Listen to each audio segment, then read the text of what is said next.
Hello നമസ്കാരം. എല്ലാവർക്കും ജാഷി വയനാട് സ്റ്റോറീസിലേക്ക് ഹൃദയപൂർവ്വം സ്വാഗതം. കേൾക്കൂ കേട്ടുകൊണ്ടേയിരിക്കൂ. ഞാനും നിങ്ങളും നമ്മുടെ കഥകളും അല്ലേ. ലൈക്കും കമൻറ്റും ഷെയറും ഒക്കെ ചെയ്തിട്ട് നമ്മുടെ കൂടെ തന്നെ നിൽക്കട്ടോ. അപ്പം നോവൽ തുടർച്ചയിലേക്കാണ് നമ്മൾ പോകുന്നത്. അനുജത്തി നിനക്കായി എന്ന ത്രില്ലർ നോവലിൻ്റെ 9ാമത്തെ അധ്യായത്തിലേക്ക് എല്ലാവർക്കും ഒരിക്കൽ കൂടി സ്വാഗതം. നോവലിലേക്ക് പോയാലോ? മാഡം, ചെറുക്കനെ കൊണ്ടുപോകാൻ ഞങ്ങൾ സമ്മതിക്കില്ല. എന്നാൽ എന്നാ വന്നാലും ശരി, ഞങ്ങൾ സമ്മതിക്കില്ല. നിങ്ങളുടെ സമ്മതം. വൈകി ചിരിച്ചു. ആരത് ചോദിച്ചു? ഒന്നുകിൽ മാഡം ഞങ്ങളെ കൊല്ലണം, അല്ലെങ്കിൽ ഞങ്ങൾ മാഡത്തിനെ കൊല്ലും. എങ്ങനെയാലും മോനെ രക്ഷപ്പെടുത്തണം. ഇത് മുതലാളിയുടെ ഓർഡറാണ്. ഞങ്ങൾക്കത് പാലിച്ചേ മതിയാവും. ആൻഡോ കനത്ത സ്വരത്തിൽ പറഞ്ഞതും ആയുധങ്ങൾ നീട്ടി. കൂടെയുള്ളവരും റെഡിയായി. വൈകി അപ്പോഴും ചിരിച്ചു. ഞാൻ നിങ്ങളെ തൽക്കാലം കൊല്ലുന്നില്ല. നിങ്ങൾ എന്നെയും കൊല്ലണ്ട, അവൾ തുടർന്നു.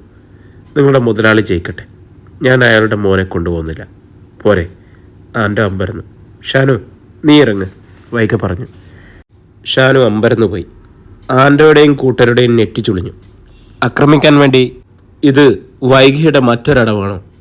വൈക ഡോർ തുറന്നു കൊടുത്തു. ഷാനു ഇറങ്ങി. അവനോടൊരക്ഷരം പോലും മിണ്ടാതെ വൈക തൻ്റെ കാറ് പിന്നോട്ടെടുത്തു. എന്നിട്ട് ടവേരെ ഒഴിവാക്കി മുമ്പോട്ട് പാഞ്ഞുപോയി. ആൻഡോയും കൂട്ടരും അമ്പരന്നു. ഇവർക്കിത് എന്നാ പറ്റി? ഒന്നും മിണ്ടാതെ കൊച്ചനെ വിട്ടേച്ചല്ലോ. അറസ്റ്റ് ചെയ്തുകൊണ്ട് പോയതല്ലായിരുന്നു. നല്ലൊരു ഫൈറ്റ് പ്രതീക്ഷിച്ചതാണ്.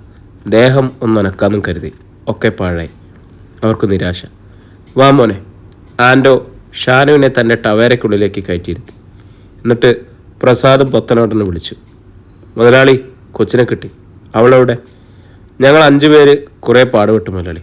ഒരുവിധം ഞങ്ങൾ പിടിച്ചു നിന്നു. അവരൊറ്റയ്ക്കായിരുന്നു, അതുകൊണ്ട് രക്ഷപ്പെട്ടു. ആൻ്റെ തട്ടിവിട്ടു. അവൾ ഒറ്റയ്ക്ക് മതിയടാ നിങ്ങൾ 5നെയും വീത്താൻ, പത്തനാടൻ പരിഹസിച്ചു. പിന്നെ ഇന്നെന്നാ പറ്റി? പറ്റിയതെന്താണെന്നറിയില്ല, അവർ പോയി. ആൻഡോ ചമ്മല മറിച്ചു. ഷാനു ഊറിച്ചിരിച്ചു. അവനവരെ അനുസരിക്കുന്ന ഭാവത്തിലായിരുന്നു. വൈക ബോൾഗാട്ടി റോഡിലേക്ക് പ്രവേശിച്ചതേ ഉള്ളൂ. മൊബൈലിൽ SP വിൽസൺ തോമസിൻ്റെ നമ്പർ തെളിഞ്ഞു. വൈക, നമ്മൾ പോലീസിന് അല്പം ബുദ്ധി കുറഞ്ഞുപോയി സർ. ആ പത്തനാടനെ വെട്ടിച്ചാണ് ഷാന് മുങ്ങുന്നതെന്ന് നമ്മൾ കരുതി. അത് തെറ്റി. SP തുറന്നു. അയാൾ എന്നെ ഇപ്പോൾ വിളിച്ചു. താൻ അവനെ കൊണ്ടുപോകുന്ന വിവരം പറഞ്ഞു. പഴയ കേസിൽ താൻ അവനെ അറസ്റ്റ് ചെയ്തെന്നാണ് അയാളുടെ പേടി. മകൻ മുങ്ങുമെന്നറിയാവുന്നതിനാൽ 24 മണിക്കൂറും അയാൾ മകനറിയാതെ അവന് കാവലിട്ടു. വീട്ടിൽ നിന്നിറങ്ങുന്ന അവനെ സ്വതന്ത്രനായി വിട്ടുകൊണ്ട് അകലെ 4-5 പേര് കാവലായി പിന്തുടർന്നു. പത്തനാടൻ കാശിറക്കി മകനെ നമ്മളിൽ നിന്നും രക്ഷിക്കുകയാണ്. നമ്മളിൽ നിന്നും മാത്രമല്ല സാർ, വൈക പറഞ്ഞു. ഒരു സൂയിസൈഡ് അറ്റംപ്റ്റും അയാൾ ഭയപ്പെടുന്നുണ്ടാവും. അതും ശരിയാണ്. എന്തായാലും അയാളുടെ ഗുണ്ടകൾ ചിലപ്പോൾ നിങ്ങളെ ആക്രമിക്കും. വലുതായി തിരിച്ചടിക്കണ്ട, അവനെ വിട്ടേക്ക്. അയാളുടെ ആൾക്കാർ ഞങ്ങളെ വളഞ്ഞു കഴിഞ്ഞു സാർ. ഞാനൊട്ടും തിരിച്ചടിച്ചില്ല. അവനെ വിട്ടുകൊടുത്തു കഴിഞ്ഞോ? ഗുഡ്. അല്ലെങ്കിൽ അയാളത് ന്യൂസാക്കും. അതിനോ സാർ, അതുകൊണ്ടാണ് ഞാൻ വിട്ടതും. പക്ഷെ അവനെ ഇനി എങ്ങനെ കിട്ടും? ഡോണ്ട് വറി സാർ, ആത്മവിശ്വാസത്തോടെ വൈക പറഞ്ഞു. അവൻ വരും. വരാനുള്ള വഴി അവൻ തന്നെ കണ്ടെത്തും. അത്രയ്ക്കും നല്ല മനസ്സാണ് അവനെ. ഓക്കെ. SP പാതി വിശ്വാസത്തോടെ കോള് കട്ടാക്കി. ഷാനുവിനെയും കൊണ്ട് ആൻഡോയും കൂട്ടരും പത്തനാടിൻ്റെ കൊട്ടാരത്തിലെത്തുമ്പോൾ നിസറിൻകൂട് പൊട്ടി തലയിൽ വീണതുപോലെ വെപ്രാളപ്പെട്ട് വീടാകെ ഇളക്കി മറിക്കുകയായിരുന്നു അയാൾ. എൻ്റെ പൊന്നുമോനെ. ഷാനു വണ്ടിയിൽ നിന്ന് ഇറങ്ങിയതോടെ ഓമന ഓടി വന്ന് അവനെ കെട്ടിപ്പിടിച്ചു. അച്ഛൻ്റെ പൊന്നെ.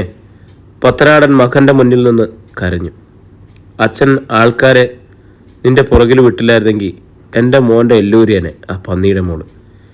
ഷാനു അത് ശരിയാണെന്ന ഭാവം മുഖത്ത് വരുത്തി. എന്തിനാ മോനെ നീ ഇങ്ങനെ വീട്ടിൽ നിന്ന് ഇറങ്ങി കണ്ടെടുത്ത് പോയിരിക്കുന്നത്? എനിക്കൊരു സ്വസ്ഥത കിട്ടുന്നില്ല അച്ഛാ, ഷാനു പതിയെ പറഞ്ഞു. സ്വസ്ഥത കിട്ടാനാണെങ്കിൽ എൻ്റെ മോനെ എവിടെ പോകണമെന്ന് പറയും.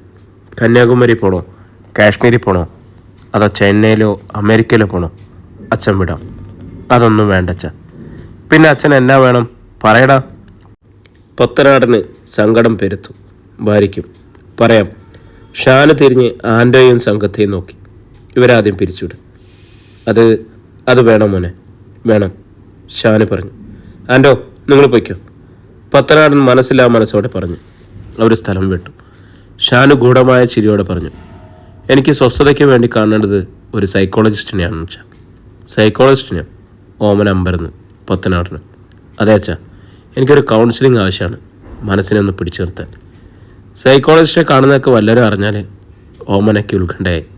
എൻ്റെ കൊച്ചിന് പിന്നെ നല്ല കുടുംബത്തിൽ നിന്നൊരു പെണ്ണുപോലും കിട്ടിയല്ല. അതുകൊണ്ട് തന്നെ ഞാൻ പറഞ്ഞത് ആ ആൻറ്റോയും കുട്ടരെയും എൻ്റെ പുറകിൽ നിന്ന് പറഞ്ഞുവിടാൻ. ഷാന് പറഞ്ഞു. അത് ശരിയാണല്ലോടാ മോനെ, പത്തനാടന് ബുദ്ധി വന്നത് എപ്പോഴാണ്? ശരിയാ, അവന്മാരത് പറഞ്ഞു പരത്തിയ തീർന്നില്ലേ? ഓമന പറഞ്ഞു. അവരുടെ കണക്ക് നോക്കി കാശ് കൊടുത്ത് പിരിച്ചുവിട്ടേര്. ശരി, പത്തനാടൻ സമ്മതിച്ചു. നിങ്ങൾ എന്നിട്ടൊരു നല്ല ഡോക്ടറെ കണ്ടുപിടിക്കുക, എത്രയും വേഗം. ഞാനിപ്പോൾ തന്നെ അന്വേഷിക്കാം. എനിക്കറിയാം വെച്ചാൽ ഒരു നല്ല സൈക്കോളജിസ്റ്റിന്, എൻ്റെ ഫ്രണ്ടിൻ്റെ ചേട്ടനാ. അതുകൊണ്ടാണ് പോകാമെന്ന് വെച്ചത്. ആരും അറിയുകയില്ല. ഷാനു സന്ദർഭം നോക്കി തൻ്റെ ലക്ഷ്യത്തിലേക്ക് അമ്പ് വിട്ടു. ആരാ മോനെ? ഏത് ഡോക്ടറാ? ഡോക്ടർ അനിൽകുമാർ, കോട്ടയത്ത്. ഇപ്പം മാതാ ഹോസ്പിറ്റലുണ്ട്. അച്ഛൻ വിളിച്ചൊന്ന് ബുക്ക് ചെയ്താൽ മതി. ഡോക്ടർ പറയുന്ന സമയത്ത് നമുക്ക് ഒരുമിച്ച് പോകാം. ഷാനു ഒരു ഭാവഭേദവും ഇല്ലാതെ പറഞ്ഞു. ഞാനിപ്പോൾ തന്നെ ആ ഡോക്ടറെ വിളിച്ച് സംസാരിക്കാം. ഒരു അപ്പോയിൻമെൻറ്റ് അച്ഛൻ വിചാരിച്ചാൽ ആരാടാ തരാത്തെ? മകൻ സ്വമേധയാ രക്ഷയ്ക്കുള്ള വഴി തേടുന്നത് കണ്ടപ്പോൾ പത്തനാടന് ആവേശമായി. അയാൾ ഡോക്ടർ അനിൽ രാജൻ്റെ നമ്പർ തപ്പിയെടുക്കാൻ ശ്രമിച്ചു. ഷാനുവിനെ വിട്ടിട്ട് വൈകി അമ്പാടിയിലെത്തിയപ്പോൾ രാത്രിയായി. അത്താഴം കഴിഞ്ഞ് കിടക്കുന്നതിന് മുമ്പാണ് അവൻ ലാപ്ടോപ്പ് ഓപ്പൺ ചെയ്തത്. കുറേ മെസ്സേജുകളുണ്ട്. അതിലൊന്ന് ഷാനുവിൻ്റെ.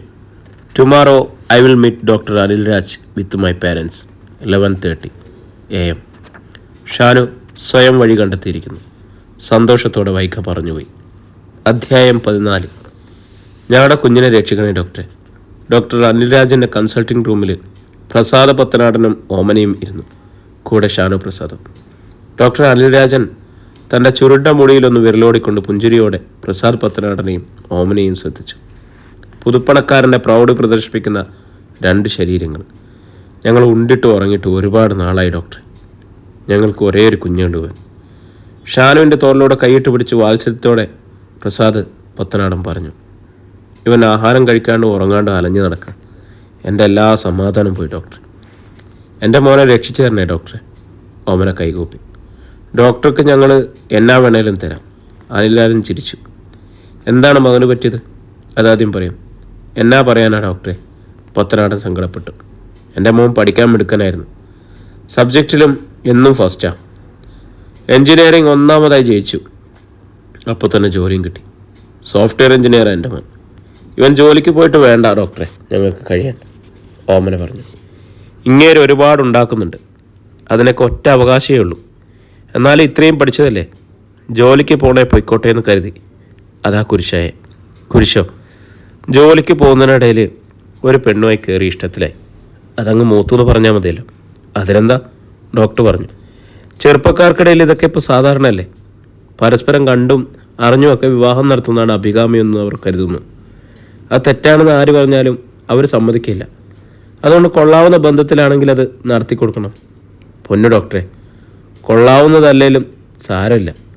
ഞങ്ങൾക്ക് ഇവനേതിഷ്ടം പൊന്നിഷ്ടം. അവനേത് പെണ്ണിനെ ചൂണ്ടിക്കാട്ടിയാലും ഞങ്ങളത് നടത്തി കൊടുക്കുകയും ചെയ്യും. പിന്നെന്താ കുഴപ്പം? പെണ്ണിനെ കൊന്നുകളഞ്ഞു ഡോക്ടറെ. അവളുടെ അച്ഛൻ തന്നെ. അതെന്തിന്?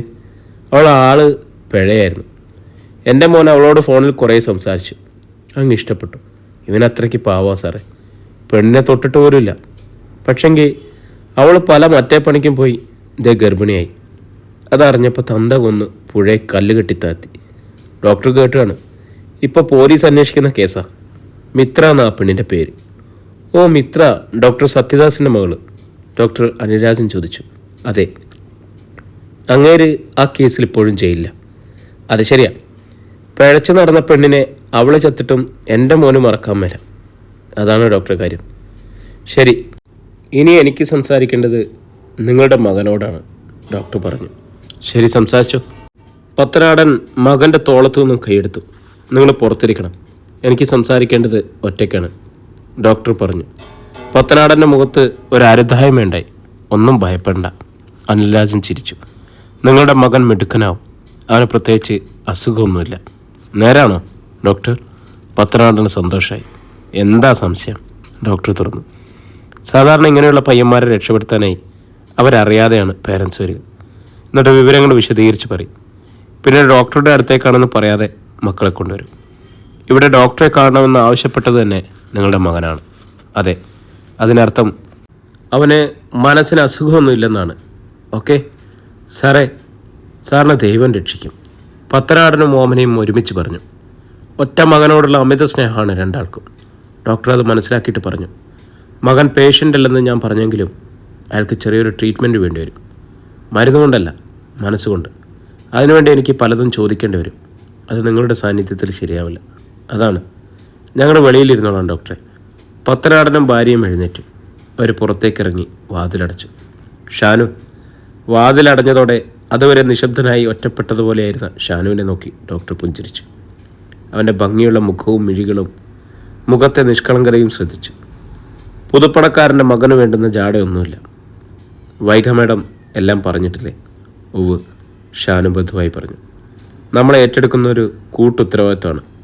അറിയാം സാർ. ഷാനു ഒരിക്കൽ ജീവനിലുപരി സ്നേഹിച്ച ഒരു പെൺകുട്ടിയാണ് ഡെഡ് ബോഡിക്ക് സമം കിടക്കുന്നത്. ഷാനുവിൻ്റെ കണ്ണുകളിൽ വിഷാദം നിറഞ്ഞു. ഇപ്പോൾ ആ ബോഡിയിൽ തനിക്ക് താല്പര്യമില്ല. ഷാനുവിൻ്റെ നെറ്റി ചൊളിച്ചു. പാതി വഴിക്ക് വെച്ച് തിരിച്ചു നടക്കരുത് എന്നാണ് പറഞ്ഞത്. ഇല്ല ഡോക്ടർ, അവൻ പറഞ്ഞു. ഞാൻ വന്നത് പൂർണ്ണ മനസ്സോടെയാണ്. അവളെ രക്ഷപ്പെട്ടാലും മരണപ്പെട്ടാലും ഇനി വരണ്ട എന്ന് ഡോക്ടർ എന്നോട് പറയുന്നത് വരെ ഞാൻ വരും. വാക്ക്. താങ്ക്സ് ഷാനു. ഡോക്ടർ ഷേഖ് ഹാൻഡിനായി കൈനീട്ടി. ഷാനു ആ കരം ഗ്രഹിച്ച് വാക്കുറപ്പിക്കുന്നത് പോലെ. ഇനി വരും. ഡോക്ടർ എഴുന്നേറ്റു. ഷാനുവും ഇരുവരും മുമ്പോട്ട് നടന്നു. കൺസൾട്ടിംഗ് റൂമിൻ്റെ അപ്പുറത്തെ റെസ്റ്റ് റൂമിലേക്ക്. അവിടെ അവരെ കാത്തിരിക്കുകയായിരുന്നു വൈഗ. അവരെ കണ്ടപ്പോൾ വൈഗ എഴുന്നേറ്റു. എന്നിട്ട് ഷാനുവിൻ്റെ മുമ്പിലേക്ക് വന്നു. 2 കൈകൾ ഉയർത്തി. അവൾ അവനെ തൊഴുതു. ഷാനു വല്ലാതെയായി. എന്താ വൈകേച്ചി ഇത്? അവൻ ചോദിച്ചു. ലോകത്തിൽ ഒരു പുരുഷനും മുതിരില്ല ഇത്തരൊരു കാര്യത്തിന്. വഞ്ചിച്ച കാമുകിയുടെ ജീവൻ രക്ഷിക്കാനായി ഇങ്ങനെ ഒരു പരീക്ഷണത്തിന് ഷാനു മാത്രം തയ്യാറായി. ഈ മനസ്സിന് നമോഭാഗം പറയാതിരിക്കാൻ പറ്റില്ല എനിക്ക്. ഷാനു വിഷാദത്തോടെ ചിരിച്ചതേ ഉള്ളൂ. മിത്ര എവിടെയാണ് കിടക്കുന്നത്? ഷാനു ചോദിച്ചു. വൈകി ശ്രദ്ധിച്ചു ആ വിളി. മിത്ര എന്ന്. മിതു എന്നായിരുന്നു അവൻ വിളിച്ചിരുന്നത്. അവൾ ഷാനുവിനെ ഷാ എന്നും. മിതു എന്ന സ്നേഹം തിങ്ങുന്ന കാതരമായ വിളിയിൽ നിന്നും മിത്ര എന്ന നിസ്സംഗതയാർന്ന വിളിയിലേക്ക് വരാൻ ബഹുദൂരം അവൻ പിന്നോട്ട് സഞ്ചരിച്ചിരിക്കുന്നു. വൈഗ ദീർഘമായി നിശ്വസിച്ചു. വന്നോളൂ, ഡോക്ടർ അനിൽ രാജൻ പറഞ്ഞു. മുമ്പോട്ട് നടന്നു. ഷാനു ഡോക്ടറെയും പിന്തുടർന്നു, വൈഗയും. മൂവരും ICUവിലേക്ക് കയറി. ഡോക്ടറും വൈഗയും മെല്ലെ ചെന്നു നിന്ന ഭാഗത്തേക്ക് ഷാനു നോക്കി. അവൻ്റെ പാദങ്ങൾ നിശ്ചലങ്ങളായി. അവൻ്റെ ഹൃദയം അതിദ്രുതം പിടിച്ചു. അവള്, തൻ്റെ ഹൃദയത്തിൻ്റെ അതിദേവത, നേരിയ ശ്വാസം മാത്രമുള്ള ഒരു മാംസപ്പിണ്ഡമായി കിടക്കുന്നു.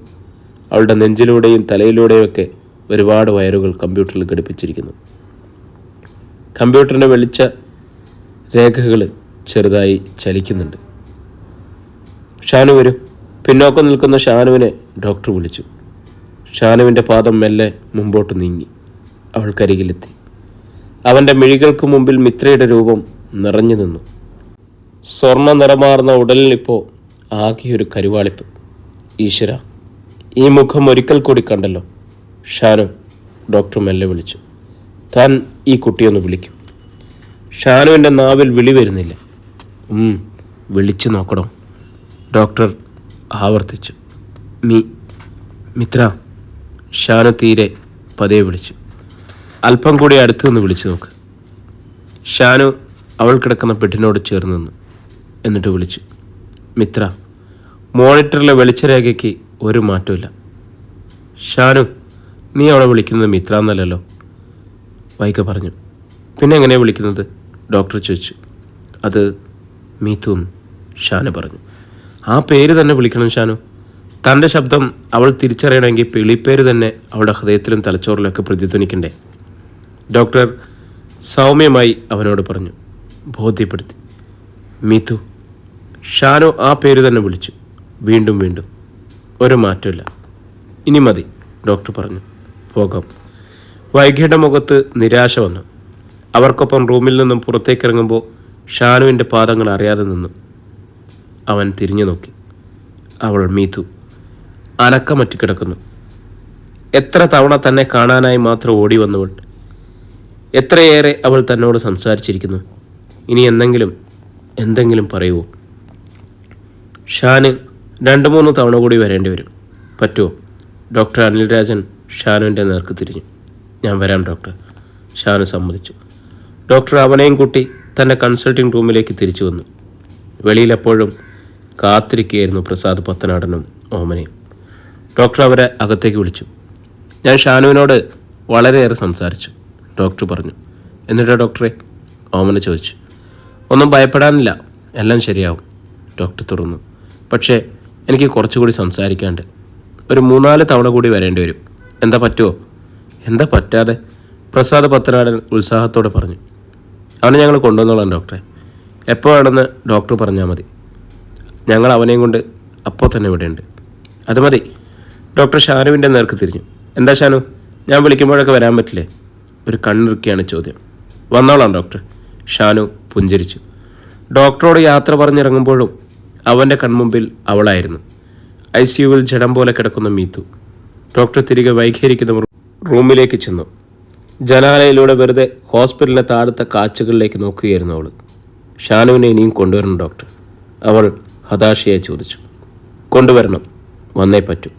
പക്ഷെ അവൻ വന്നിട്ടും വിളിച്ചിട്ടും ഒരു ഫലവും കണ്ടില്ലല്ലോ. ഡോക്ടർ ചിരിച്ചു. മാഡം, ഓരോ പേഷ്യൻറ്റിനെ ചികിത്സിക്കുമ്പോഴും ഡോക്ടർ പ്രാർത്ഥിക്കണം, എങ്കിലേ ചികിത്സ രോഗിക്ക് ഫലിക്കൂ. അതറിയില്ലേ? വൈക നോക്കി. ഷാനു നമ്മൾ വിളിച്ചപ്പോൾ വന്നു. നമ്മൾ ആവശ്യപ്പെട്ടതുപോലെ അവൻ ആ കുട്ടിയെ വിളിച്ചു. മിത്രാന്ന്. മീത്തു എന്ന് വിളിക്കാൻ പറഞ്ഞപ്പോൾ അങ്ങനെയും വിളിച്ചു. പക്ഷെ അവൾ വിളി കേട്ടില്ല. ഡോക്ടർ തുടർന്നു. ഇവളെ ഈ കിടക്കയിൽ നിന്നും എഴുന്നേറ്റ് വരാൻ ഈശ്വര എന്ന് ഷാനു പ്രാർത്ഥിച്ചിട്ടില്ല. ഹൃദയം നിറയുന്ന സ്നേഹത്തോടെ തിരിച്ചു വരാൻ വേണ്ടി മാത്രമേ അവൻ വിളിച്ചിട്ടുമില്ല. എന്ന് വച്ചാൽ ഷാനു വന്നതോ വിളിച്ചതോ മിത്രയുടെ ഹൃദയത്തിലോ തലച്ചോറിലോ തിരിച്ചറിഞ്ഞിട്ടില്ല. നമ്മൾ ആവശ്യപ്പെട്ടത് കൊണ്ട് മാത്രം അവൻ വന്നു അല്ലേ? അവൾ ചോദിച്ചു. അതെ, ഒട്ടും ആത്മാർത്ഥതയില്ലാതെ. ഇനിയും വരില്ലേ? വരും. പക്ഷെ അവൻ്റെ വിളി ഹൃദയം കൊണ്ടല്ലെങ്കിൽ അത് പ്രയോജനപ്പെടില്ല മാഡം. വൈകിക്ക് സങ്കടം വന്നു. ഞാനിവിടെ നിൽക്കുന്നത് ഒരു ചേച്ചി എന്ന നിലയിൽ അവളെ രക്ഷിച്ചെടുക്കാൻ വേണ്ടിയാണ്. അപ്പം ഒരു പോലീസ് ഓഫീസർ എന്ന നിലയിൽ അവൾ ശബ്ദിക്കേണ്ടത് കേസിൻ്റെ ആവശ്യമാണ്. മാഡം നിരാശപ്പെടണ്ട, ഡോക്ടർ തുടർന്നു. ഷാനുവിൻ്റെ വിളിയിൽ സ്നേഹം തുടിച്ചില്ലെങ്കിലും നമുക്ക് നോക്കാം.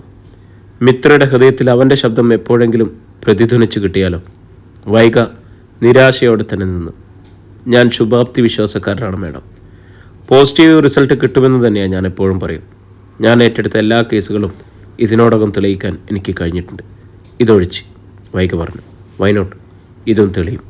ഷുവർ, ഡോക്ടർ അനിൽ രാജൻ പറഞ്ഞു. എന്തായാലും നമ്മളൊരു പരീക്ഷണം തുടങ്ങി വെച്ചു. അത് ആദ്യ തവണ തന്നെ വിജയിച്ചേ തീരുവെന്ന് ക്ഷണിക്കാതിരിക്കുക. മിത്ര ഒരു വാക്ക് പറയും, ഞാൻ പറയിക്കും. അതുപോലെ മതി, അവൾ സമ്മതിച്ചു. വൈക ഡോക്ടർ അനിൽ രാജനോട് യാത്ര പറഞ്ഞിറങ്ങി. പുറത്തേക്ക് വരുമ്പോൾ അവൾ മൊബൈലിൽ SP വിൽസൺ തോമസിൻ്റെ നമ്പർ എടുത്തു. അല്പം അക്ഷമയോടെ അവളുടെ കോളിനെ കാത്തിരിക്കുകയായിരുന്നു. പറയൂ വൈക, എന്തായി? ഷാനു വന്നത് മുതൽ സംഭവിച്ചതെല്ലാം അവൾ SP-യോട് വിവരിച്ചു. എന്നിട്ട് കൂട്ടിച്ചേർത്തു. നമ്മുടെ ശ്രമം പാഴാകരുതേ എന്ന് ഞാൻ നെഞ്ചുരുക്കി പ്രാർത്ഥിക്കുകയാണ് സർ. പാഴാകില്ലടോ. SP അവൾക്ക് ധൈര്യം പറഞ്ഞു. താൻ മുമ്പോട്ട് തന്നെ പോയിക്കോളൂ. ശരി സർ. കോള് കട്ടാക്കിയിട്ട് വൈക കാർ ഗാരേജിലേക്ക് ചെന്നു. തൻ്റെ കാറ് ഹോസ്പിറ്റൽ മുറ്റത്തേക്ക് കൊണ്ടുവന്ന് താഴെയുള്ള മെയിൻ റോഡിലേക്ക് വിട്ടു. അവളുടെ കാർ റോഡ് ഗേറ്റ് കടന്നു മറിയുന്നത് ദൂരെ മാറ്റിയിട്ടിരുന്ന സ്വന്തം കാറിനുള്ളിൽ ഡോക്ടർ രശ്മി ശ്രദ്ധിച്ചു. അവളുടെ നെറ്റിയിൽ വരകൾ വീണു. ഒരു നിമിഷം ആലോചിച്ചിരുന്നിട്ട് അവൾ മൊബൈലിൽ സാജൻ്റെ നമ്പർ എടുത്തു. സാജ, ഒരു വലിയ സാധ്യത തെളിയുന്നുണ്ട്, അവൾ പറഞ്ഞു. എന്താ രശ്മി? സാജൻ ചോദിച്ചു. ഫോണിലൂടെ കേട്ട അവൻ്റെ സ്വരത്തിന് ഒരു കാതരഭാവം ഉണ്ടെന്ന് അവൾ തിരിച്ചറിഞ്ഞു. തൽക്കാലം അവനെ നിരാശപ്പെടുത്തണ്ട, രശ്മി ഉള്ളിലുറച്ചു. അവനെ തനിക്ക് ആവശ്യമുണ്ട്, വൈകിയെ തിളയ്ക്കാൻ. താൻ മെഡിക്കൽ കോളേജിൽ നിന്നും ഗാന്ധിനഗർ വഴി ഏറ്റുമാനൂർക്ക് പോകുമ്പോൾ മാതാ ഹോസ്പിറ്റൽ വെച്ച് ഒരാളെ യാദൃച്ഛികമായി കണ്ടു, രശ്മി പറഞ്ഞു. ആരെ? സാജന് ജിജ്ഞാസയായി. ഷാനു, രശ്മി പറഞ്ഞു. ഷാനു പ്രസാദ്? ആ പ്രസാദ് പത്തനാടൻ്റെ മകൻ. മിത്രയുടെ കാമുകൻ എന്ന പേരിൽ അവനെ SP അറസ്റ്റ് ചെയ്തപ്പോൾ ചാനലിൽ അവൻ്റെ മുഖവും വാർത്തയും വന്നതുകൊണ്ട് ഞാൻ മറന്നിട്ടില്ല. അതുകൊണ്ട് പെട്ടെന്ന് തിരിച്ചറിഞ്ഞു. അവൻ്റെ വീട് ഇവിടെ മുളന്തിരുത്തിയിലല്ലേ? അതെ. അവനെന്തിനാ അവിടെയുള്ള ഹോസ്പിറ്റലിൽ വന്നത്? അതുതന്നെയാണ് എൻ്റെയും സംശയം. അവൻ മാത്രമല്ല പത്രനടനും ഭാര്യയും കൂടെ ഉണ്ടായിരുന്നു. അതുകൊണ്ട് തന്നെ അവൻ എന്തിനാ വന്നതെന്ന് സൂത്രത്തിലൊന്ന് അന്വേഷിക്കാമെന്ന് കരുതി. എന്നിട്ട് കാറ് പാർക്ക് ചെയ്യാൻ ഗാരേജിൻ്റെ ഭാഗത്തേക്ക് കടന്നപ്പോൾ മറ്റൊരതിശയം. എന്താ, ഗാരേജിലെ കാറുകളുടെ നിരയിൽ വൈഗ പീസിൻ്റെ കാറ്. അപ്പോൾ സാജൻ നിർത്തി. Yes Sajan, something wrong. ശരിക്കൊന്ന് മുങ്ങിത്തപ്പിയ എന്തെങ്കിലും തടയും. ഞാനിപ്പോൾ വരാം സാജൻ. നോ സാജൻ, ഇപ്പോൾ വേണ്ട, ഞാൻ പറഞ്ഞിട്ട് പുറപ്പെട്ടാൽ മതി. സാജൻ വരുന്നതിന് തടയിട്ടുകൊണ്ട് രശ്മി പറഞ്ഞു. തൽക്കാലം ഞാൻ തനിച്ചൊന്നും തപ്പാം. എൻ്റെ സീനിയറായി പഠിച്ച ഡോക്ടർ വിനീഷ് നാഥൻ ഇവിടെ പ്രാക്ടീസ് ചെയ്യുന്നുണ്ട്. അവൻ എന്നെ പണ്ടൊന്ന് ലൈൻ അടിക്കാൻ നോക്കിയിട്ടുള്ളതാ. ലൈൻ അടിക്കാനോ? സാജന് ഉത്കണ്ഠയായി. രശ്മി ആ ഉത്കണ്ഠ തിരിച്ചറിഞ്ഞ് ഊറിച്ചിരിച്ചു. എന്തായാലും ഇപ്പോൾ ഞാനൊരു ഹെൽപ്പ് ആവശ്യപ്പെട്ട തീർച്ച അവരത് 100 വട്ടം ചെയ്തുതരും. അല്ല രശ്മി, അവനോടൊക്കെ ഇടപെടുമ്പോൾ സൂക്ഷിക്കണം. സാജന് കൂടുതൽ ഉത്കണ്ഠയായി. ശബ്ദമില്ലാതെ ചിരിച്ചിട്ട് രശ്മി കോള് കട്ട് ചെയ്തു. പിന്നാക്കം ചീകി വെച്ച മുടിയിൽ ഉറപ്പിച്ച കല്ല് പതിപ്പിച്ച ക്ലിപ്പ് ഇളകിയിട്ടുണ്ടോ എന്നൊന്ന് ചെക്ക് ചെയ്തിട്ട് രശ്മി ഡോറ് തുറന്നിറങ്ങി. വെള്ളം മുത്തുകൊണ്ട് മുല്ലവള്ളി തീർത്ത റോസ് സാരിയായിരുന്നു അവളുടെ വേഷം. അതിമനോഹരിയായിരുന്നു അവൾ ആ വേഷത്തിൽ. കാറിൻ്റെ റിയർ വീട്ടിൽ അവൾ ഒന്നുകൂടി നോക്കി തൃപ്തിയായി ഊറിച്ചിരിച്ചു. രശ്മി നടന്നു. അതിനിടയിൽ മൊബൈലിൽ വിഷ്ണുനാഥിൻ്റെ നമ്പർ എടുത്തു. ഹലോ, രശ്മിയാടോ? അവൾ പറഞ്ഞു. ഹായ്, നീയോ? നീ ചത്തില്ലേ? ഇപ്പോഴും ജീവനോടെ ഉണ്ടോ? വിഷ്ണുനാഥൻ അമ്പരപ്പോടെ ചോദിച്ചു. ഞാൻ ചത്തില്ല, നിന്നെ ഒന്ന് കാണണം. നീ തിരക്കിലാണോ? അല്ലടി, പറഞ്ഞോ. I want your help. എന്ത് ഹെൽപ്പ്? എന്തായാലും ഞാൻ റെഡി, നീ വന്നോ. വിനീഷിന് അത്യുത്സാഹമായി. എടാ, ഞാനിവിടെ ഉണ്ട്, നിൻ്റെ ഹോസ്പിറ്റലിൽ റിസപ്ഷനിൽ. നീ ഇങ്ങോട്ട് വാ. I am waiting for you. Rashmi ശബ്ദത്തിൽ തന്നെ ഇത്തിരി കുസൃതിയും സ്നേഹവും കലർത്തി. മൈ ഗുഡ്നസ്, നീ ഇങ്ങെത്തിയോ? വിനീഷ് കുതിച്ച് താഴേക്കെത്തി. ഞാനിത് എത്തിക്കഴിഞ്ഞോടോ. രശ്മി ശബ്ദമില്ലാതെ ചിരിച്ചു. പ്രിയരെ, ഇന്ന് ചെറിയൊരു എപ്പിസോഡാണ് കേട്ടോ. ഒരു 22 മിനിറ്റ് നീളുന്ന ഒരു എപ്പിസോഡാണ്. കാരണം ദ്രാവിഡൻ ഇന്ന് അവസാന ഭാഗമായതുകൊണ്ട് കുറച്ച് ലെങ്ത്ത് കൂടുതലാണ്. നിങ്ങൾക്കെല്ലാവർക്കും കേട്ട് സമയം അഡ്ജസ്റ്റ് ചെയ്യാൻ വേണ്ടിയിട്ടാണ് ലെങ്ത്ത് കുറച്ചിരിക്കുന്നത്. നാളെ വീണ്ടും നമ്മൾ കണ്ടുമുട്ടും. ഒത്തിരി സ്നേഹത്തോടെ നിങ്ങളുടെ സ്വന്തം ജാഷി വയനാട്.